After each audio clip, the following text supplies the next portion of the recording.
Hello નમસ્તે મિત્રો, આજે આપણે ભારતીય બંધારણના અગાઉના વર્ષમાં પૂછાયેલા પ્રશ્નોના ભાગ 5 ની ચર્ચા કરીશું. તો ચાલો શરૂ કરીએ. સૌપ્રથમ જોઈએ તો આયોજન પંચના અધ્યક્ષ કોણ હોય છે? તો આયોજન પંચના અધ્યક્ષ છે તે વડાપ્રધાન હોય છે.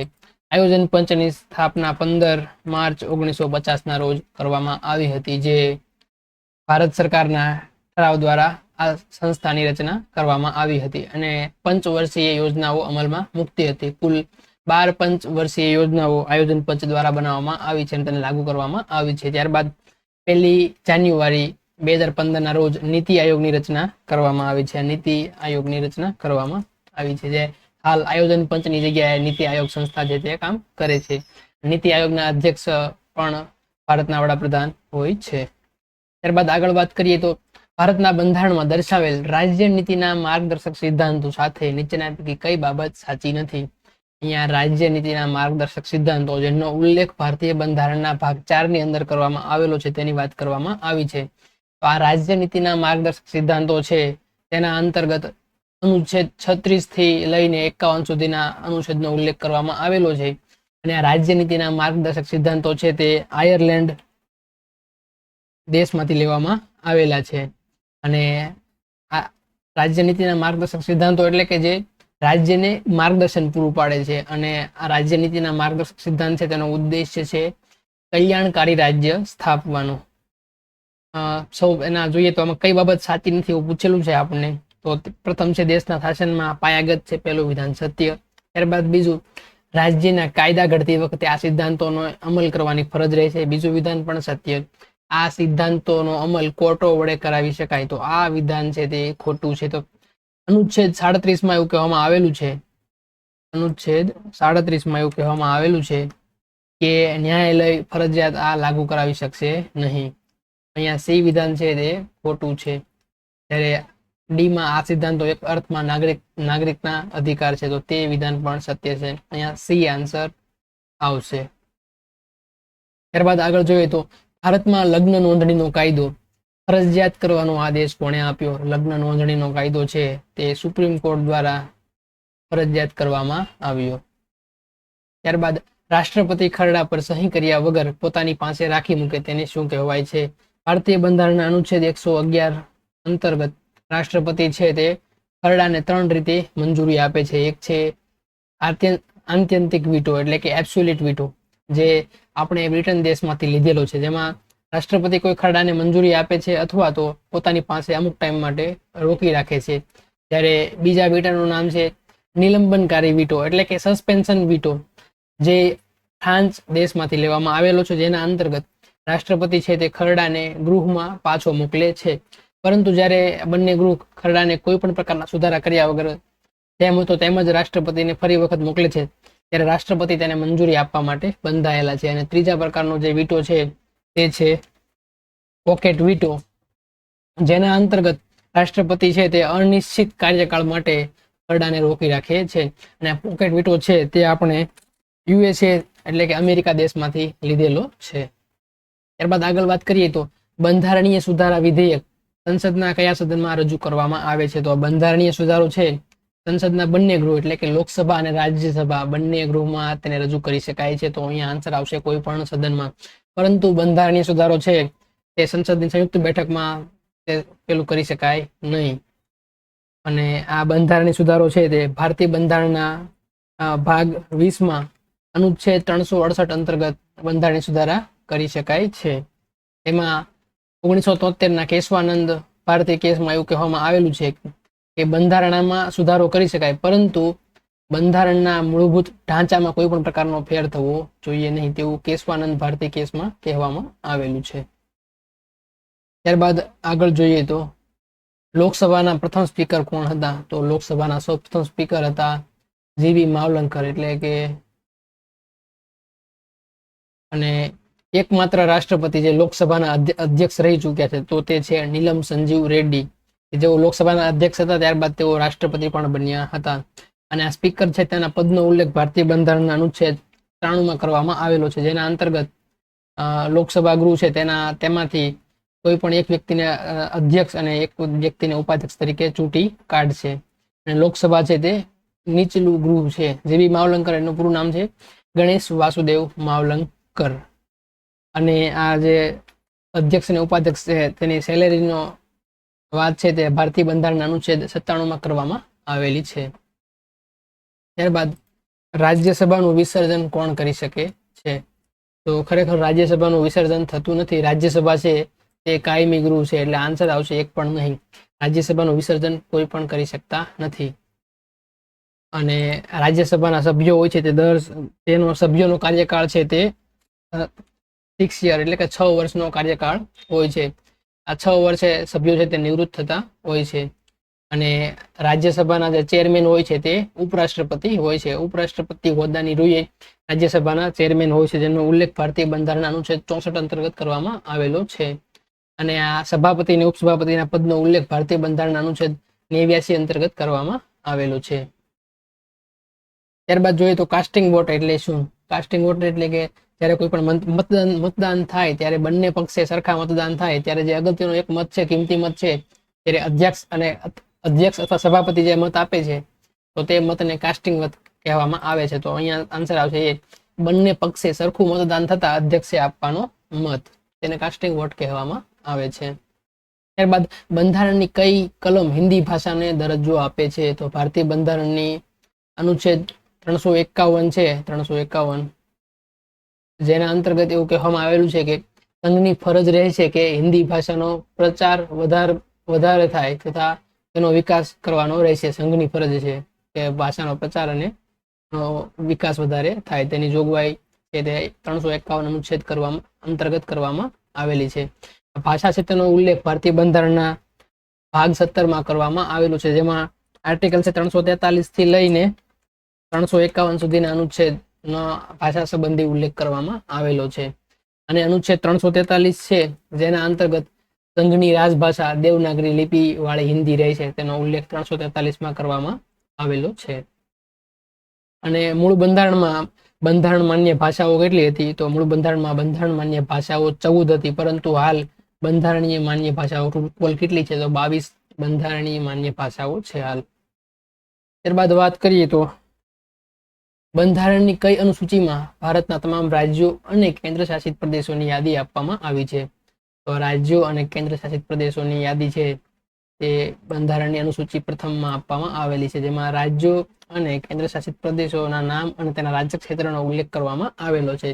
જ્યારે અનુસૂચિ બીજીમાં સેલેરી એટલે કે વેતન ભથ્થાનો રાષ્ટ્રપતિ છે, બધા લોકસભા રાજ્યસભાના સભ્યો છે તેની સેલેરીની ચર્ચા અનુસૂચિ બીજીમાં કરવામાં આવેલી છે. અને ત્રીજી અનુસૂચિ છે તેમાં શપથ એટલે કે ઓથ માટેનો ઉલ્લેખ કરવામાં આવેલો છે. અને ચોથી અનુસૂચિમાં રાજ્યસભામાં બેઠકોની ફાળવણીનો ઉલ્લેખ કરવામાં આવેલો છે. ત્યારબાદ ભારતના પ્રથમ નાણાં પંચના અધ્યક્ષ કોણ હતા? તો ભારતમાં પ્રથમ નાણાં પંચના અધ્યક્ષ હતા કેસી નિયોગી, એટલે અહીંયા બી આન્સર આવશે, કેસી નિયોગી.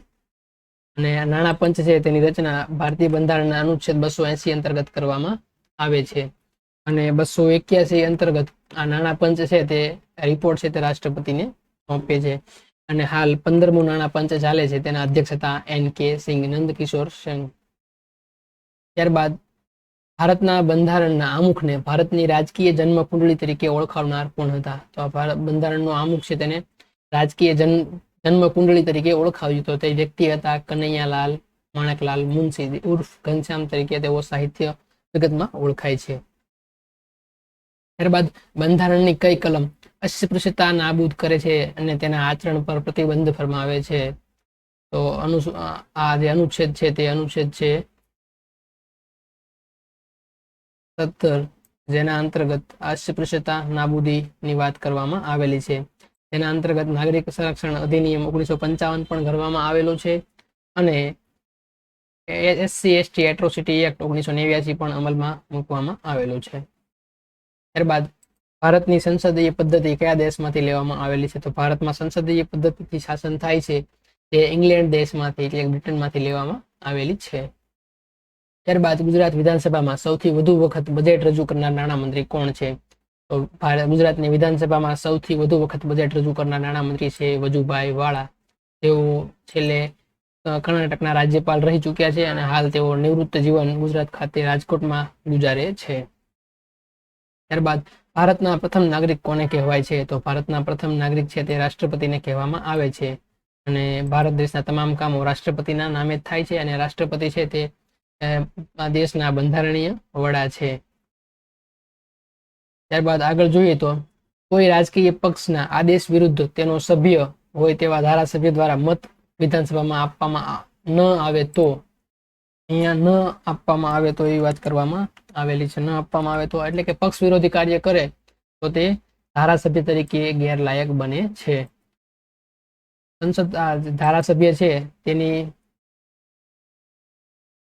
ગેરલાયકાત માટેનો ઉલ્લેખ ભારતીય બંધારણમાં કરવામાં આવેલો છે. તેના અંતર્ગત એક પક્ષ પલટા વિરોધી કાનૂન પણ છે. ભારતીય બંધારણની અનુસૂચિ 10 માં આ નવી અનુસૂચિ બનાવવામાં આવી છે. 52માં બંધારણીય સુધારા 1985માં કરવામાં આવ્યો હતો. તેના અંતર્ગત આ 10મી અનુસૂચિ ઉમેરવામાં આવી, જેમાં પક્ષ પલટા વિરોધી કાનૂન ઘડવામાં આવેલો છે, જેના અંતર્ગત જે તે ગૃહના અધ્યક્ષ હોય છે તે ધારાસભ્યને ગેરલાયક ઠરાવી શકે છે. ત્યારબાદ કોઈ પણ ગૃહનો સભ્ય ન હોવા છતાં મંત્રીમંડળમાં સમાવેશ થયેલો હોય તો તેને કેટલા સમયમાં ચૂંટણી લડીને ચૂંટાવવું પડે છે? તો મંત્રીમંડળમાં સમાવેશ થયેલો વ્યક્તિ હોય તો તેને 6 માસની અંદર કોઈ પણ બેઠકમાંથી ઇલેક્શન તેને જીતવું પડે છે, નહીતર તેમને મંત્રીમંડળમાંથી તેનો અંત આવે છે. ત્યારબાદ કોઈ પણ રાજ્યના રાજ્યપાલ બનવા માટેની લઘુત્તમ ઉંમર મર્યાદા કેટલી છે? તો રાજ્યપાલ બનવા માટેની લઘુત્તમ ઉંમર મર્યાદા છે તે 35 વર્ષ છે. એ જ રીતે રાષ્ટ્રપતિ માટે પણ લઘુત્તમ વય મર્યાદા છે તે 35 વર્ષની છે. ત્યારબાદ બંધારણીય જોગવાઈઓના પાલન ન થવા બદલ કોઈ રાજ્યમાં કયા અનુચ્છેદ નીચે રાષ્ટ્રપતિ શાસન લાદવામાં આવે છે? તો બંધારણીય જોગવાઈનું પાલન ન થાય તો અનુચ્છેદ 356 અંતર્ગત રાષ્ટ્રપતિ શાસન લાદવામાં આવે છે.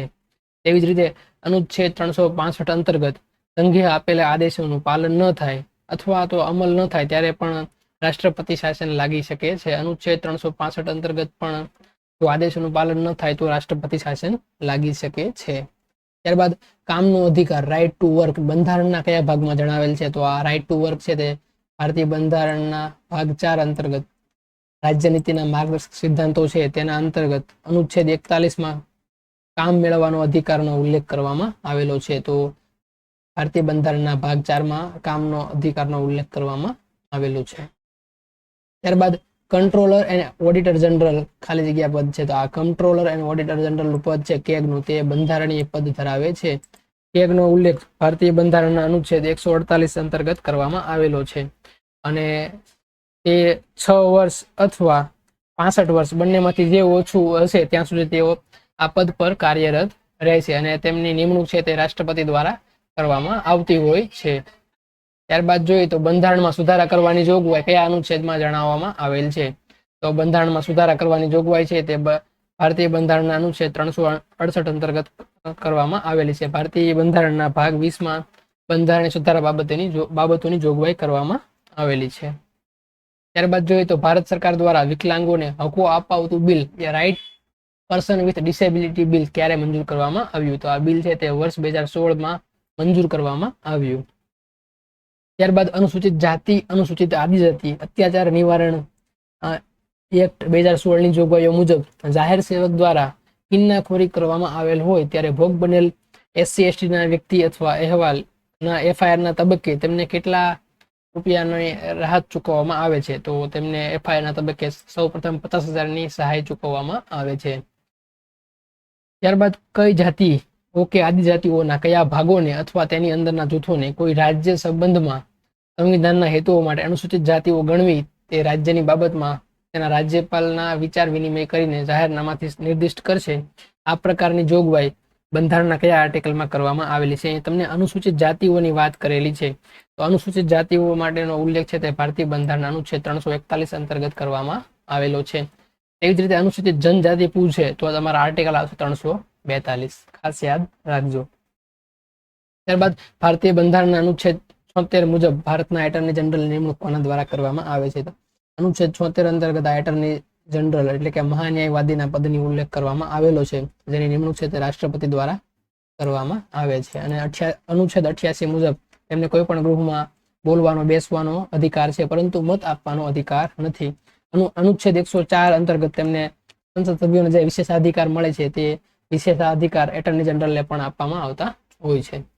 ત્યારબાદ લોકસભામાં અનુસૂચિત જાતિ અનુસૂચિત આદિજાતિ માટે બેઠકો અનામત રાખવા બાબતની જોગવાઈ ભારતીય સંવિધાનના કાયદાના કયા આર્ટિકલમાં કરવામાં આવેલી છે? જો અહીંયા લોકસભામાં પૂછેલું છે, લોકસભામાં SC ST માટે અનામતની જોગવાઈ છે તે અનુચ્છેદ 330 અંતર્ગત કરવામાં આવેલી છે. તેવી જ રીતે રાજ્યના વિધાનસભામાં અનામત માટેની જોગવાઈ છે તે અનુચ્છેદ 332 અંતર્ગત કરવામાં આવેલી છે. ત્યારબાદ ભારતની સુપ્રીમ કોર્ટના મુખ્ય ન્યાયાધીશ દીપક વર્માને બંધારણની કઈ કલમ હેઠળ હોદ્દા પરથી દૂર કરવા માટે રાજ્યસભામાં અરજી કરવામાં આવી હતી?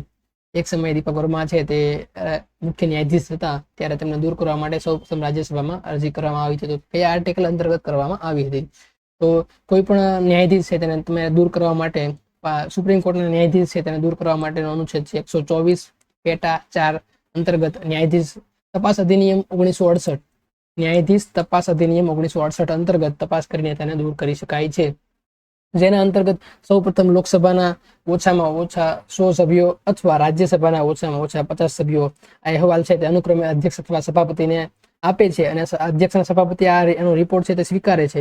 ત્યારબાદ 3 જજોની બનેલી પેનલ સમિતિ છે તે આ ન્યાયાધીશ વિશે તપાસ કરે છે, અને જો એ સમિતિ રિપોર્ટ આપે કે આ જજ દોષી છે તો બંને ગૃહના 2/3 બહુમતીથી જો એ પસાર થાય અને ત્યારબાદ રાષ્ટ્રપતિ તેને માન્ય ગણે તો આ ન્યાયાધીશ છે તેને મહાભિયોગ પ્રક્રિયા દ્વારા હટાવી શકાય છે. પરંતુ આ પ્રોસેસ છે તે બહુ લાંબી અને જટિલ છે.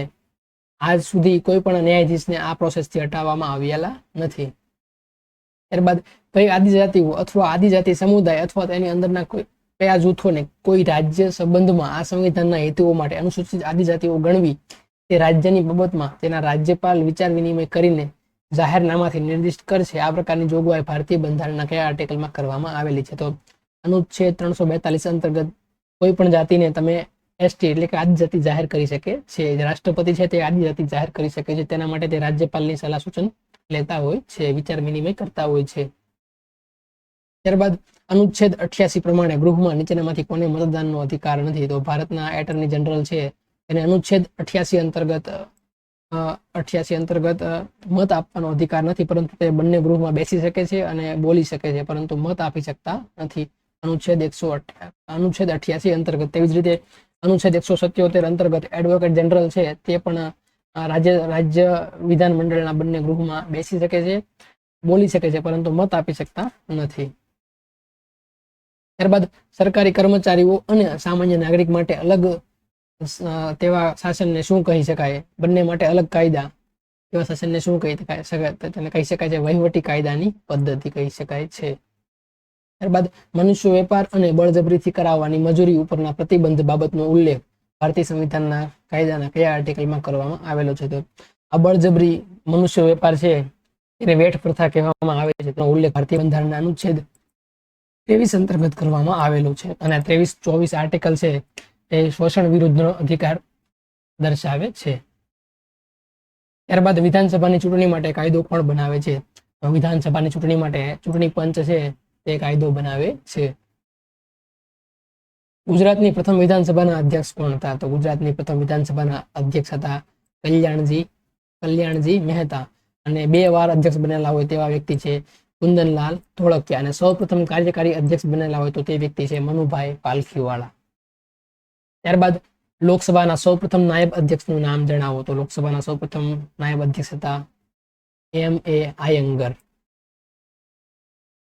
ત્યારબાદ ભારતના રાષ્ટ્રપતિ કલા, સાહિત્ય, વિજ્ઞાન અને સામાજિક સેવાઓમાં યોગદાન અન્વયે રાજ્યસભામાં વધુમાં વધુ કેટલા સભ્યોની નિમણૂક કરી શકે? અનુચ્છેદ 80A અંતર્ગત રાષ્ટ્રપતિ છે વધુમાં વધુ 12 સભ્યોની નિમણૂક છે તે રાજ્યસભામાં કરી શકે છે. ત્યારબાદ અનુસૂચિત આદિજાતિઓ માટે અનુસૂચિત આદિજાતિ રાષ્ટ્રીય કમિશન તરીકે ઓળખાતું એક કમિશન રહેશે. આ પ્રકારની જોગવાઈ ભારતીય બંધારણના કયા આર્ટિકલમાં કરવામાં આવેલી છે? તો 338 ક અંતર્ગત અનુસૂચિત આદિજાતિ રાષ્ટ્રીય કમિશનની બનાવવામાં આવશે. ત્યારબાદ લોકસભા તેમજ રાજ્યોની વિધાનસભાઓમાં અનુસૂચિત જાતિઓ તેમજ અનુસૂચિત આદિજાતિ માટે બેઠકો અનામત રાખવાનું અને ખાસ પ્રતિનિધિત્વ આપવાનું 70 વર્ષ પછી બંધ કરવાની જોગવાઈ બંધારણના કયા અનુચ્છેદમાં કરવામાં આવેલી છે? તો આ જોગવાઈ છે અનુચ્છેદ 334 અંતર્ગત કરવામાં આવેલી છે. ત્યારબાદ શ્વેતપત્ર એટલે શું? તો શ્વેતપત્ર એટલે રાષ્ટ્રીય બાબતે પ્રગટ કરેલો અગત્યનો દસ્તાવેજ જેને શ્વેતપત્ર કહેવામાં આવે છે. રાષ્ટ્રીય બાબતે પ્રગટ કરેલો અગત્યનો દસ્તાવેજ તેને શ્વેતપત્ર કહેવામાં આવે છે. ત્યારબાદ મરણોન્મુખ નિવેદન નોંધનાર મેજિસ્ટ્રેટ કે પોલીસ ઇન્સ્પેક્ટર ગુજરનારની ભાષા જાણતો ન હોય પણ સમજતો હોય તો તે નિવેદન કેવી રીતે નોંધશે? મરણોન્મુખ નિવેદન એટલે કે ડાઇંગ ડિક્લેરેશન કહેવામાં આવે છે. જે સામાન્ય રીતે નાયબ મામલતદાર હોય છે તે આ મરણોન્મુખ નિવેદન નોંધતા હોય છે. પરંતુ જ્યારે ગુજરાતી ભાષા જાણતા ન હોય ત્યારે તે નિવેદન સમજીને અંગ્રેજી ભાષામાં નિવેદન નોંધશે. ખાસ યાદ રાખજો, નિવેદન છે તે સમજીને અંગ્રેજી ભાષામાં નોંધવામાં આવશે. ડાઇંગ ડિક્લેરેશન કહેવામાં આવે છે. જ્યારે વ્યક્તિની ધરપકડ કરાય ત્યારે તેને શું આપવામાં આવે છે? તો જ્યારે કોઈ પણ વ્યક્તિની ધરપકડ કરાય ત્યારે તેને ધરપકડના કારણોની જાણ કર્યા સિવાય તેને કસ્ટડીમાં ન રાખી શકાય. પહેલું વિધાન સત્ય. ત્યારબાદ બીજું, તેને પસંદગીના ધારાશાસ્ત્રી એટલે કે વકીલ દ્વારા રજૂઆત કરવાનો અધિકાર આપવો જોઈએ. તો બીજું વિધાન પણ સત્ય. ત્યારબાદ ત્રીજું, તેને 24 કલાકમાં મેજિસ્ટ્રેટ સમક્ષ રજૂ કરવો જોઈએ. તો ત્રીજું વિધાન પણ સત્ય છે. તો આપેલ તમામ વિધાન છે તે સત્ય છે. ત્યારબાદ ધર્મ, જાતિ, જ્ઞાતિ, લિંગ અથવા જન્મસ્થાનને કારણે કરાતા ભેદભાવ પર પ્રતિબંધ બાબતનો ઉલ્લેખ ભારતીય સંવિધાનના કાયદાના કયા આર્ટિકલ અંતર્ગત કરવામાં આવેલો છે? તો ભારતીય બંધારણના અનુચ્છેદ 15 અંતર્ગત આ જોગવાઈ કરવામાં આવેલી છે. તેમાં તમે કોઈ પણ વ્યક્તિ સાથે ભેદભાવ કરી શકશો નહીં. ત્યારબાદ આકસ્મિક ખર્ચાઓને પહોંચી વળવા માટે બંધારણના અનુચ્છેદ 267 પ્રમાણે કઈ જોગવાઈ કરવામાં આવેલી છે? તો ભારતીય બંધારણના અનુચ્છેદ 267માં આકસ્મિક નીતિ એટલે કન્ટીજન્સી ફંડની જોગવાઈ કરવામાં આવેલી છે. જે રાષ્ટ્રપતિની મંજૂરીથી આ કન્ટીજન્સી ફંડમાં 550 કરોડ રૂપિયા રાખવામાં આવેલા હોય છે. તે રાષ્ટ્રપતિની મંજૂરીથી આ પૈસા જ્યારે આકસ્મિક જરૂરિયાત ઊભી થાય ત્યારે વાપરી શકાય છે. ત્યારબાદ કેન્દ્રમાં નવા રાજ્યોને દાખલ કરવા અને તેમની સ્થાપના બાબતની જોગવાઈ ભારતીય સંવિધાનના કાયદાના કયા આર્ટિકલમાં કરવામાં આવેલી છે? તો ભારતીય બંધારણ અનુચ્છેદ 2 અંતર્ગત સંસદને સત્તા આપવામાં આવેલી છે કે તેઓ કોઈ પણ નવા રાજ્યને દેશમાં દાખલ કરી શકે છે. ત્યારબાદ ખાદ્ય પૂરક અંદાજપત્રનો અર્થ શું છે? તો ખાદ્ય પૂરક અંદાજપત્રનો અર્થ છે તેમાં અનુમાનિત આવક કરતા અનુમાનિત ખર્ચ વધુ હોય તેને ખાદ્ય પૂરક અંદાજપત્ર કહેવામાં આવે છે. ત્યારબાદ જાહેર નોકરીની બાબતમાં તકની સમાનતા અંગેની ભારતીય સંવિધાનના કાયદાના કયા આર્ટિકલમાં જોગવાઈ કરવામાં આવેલી છે? તો નોકરીની બાબતમાં તકની સમાનતાનો ઉલ્લેખ ભારતીય બંધારણના અનુચ્છેદ 16 અંતર્ગત કરવામાં આવેલો છે. ત્યારબાદ દરેક રાજ્યની વિધાનસભામાં અનુસૂચિત જાતિઓ માટે, અનુસૂચિત આદિજાતિઓ માટે અનામત બેઠકો રાખવામાં આવશે. આ પ્રકારની જોગવાઈ ભારતીય બંધારણના કયા આર્ટિકલમાં કરવામાં આવેલી છે? ત્યાં ખાસ યાદ રાખજો, રાજ્યની વિધાનસભા માટે SC ST અનામતની વાત કરવામાં આવેલી છે, જેનો ઉલ્લેખ ભારતીય બંધારણના અનુચ્છેદ 332 અંતર્ગત કરવામાં આવેલો છે. તો અહીંયા આન્સર આવશે આર્ટિકલ 332(1). તે જ રીતે જો લોકસભા પૂછે તો અહીંયા આર્ટિકલ આવશે 330. ત્યારબાદ અનુસૂચિત વિસ્તારો અને આદિજાતિ વિસ્તારોના વહીવટ બાબતની જોગવાઈનો ઉલ્લેખ ભારતીય બંધારણના કયા અનુચ્છેદમાં કરવામાં આવેલો છે? તો આ અનુસૂચિત વિસ્તારો અને આદિજાતિ વિસ્તારોની જોગવાઈ છે તે આર્ટિકલ 244 અંતર્ગત કરવામાં આવેલી છે. અને અનુસૂચિત ક્ષેત્રની ઘોષણા છે તે રાષ્ટ્રપતિ રાજ્યપાલની સલાહ લઈને કરતા હોય છે. ત્યારબાદ ભારતીય બંધારણના કયા ભાગમાં અનુસૂચિત જાતિ અને આદિજાતિઓ માટેની ખાસ જોગવાઈનો ઉલ્લેખ કરવામાં આવેલો છે? તો આ અમુક વર્ગો સંબંધી ખાસ જોગવાઈ છે તે ભારતીય બંધારણના ભાગ 16 અંતર્ગત કરવામાં આવેલ છે.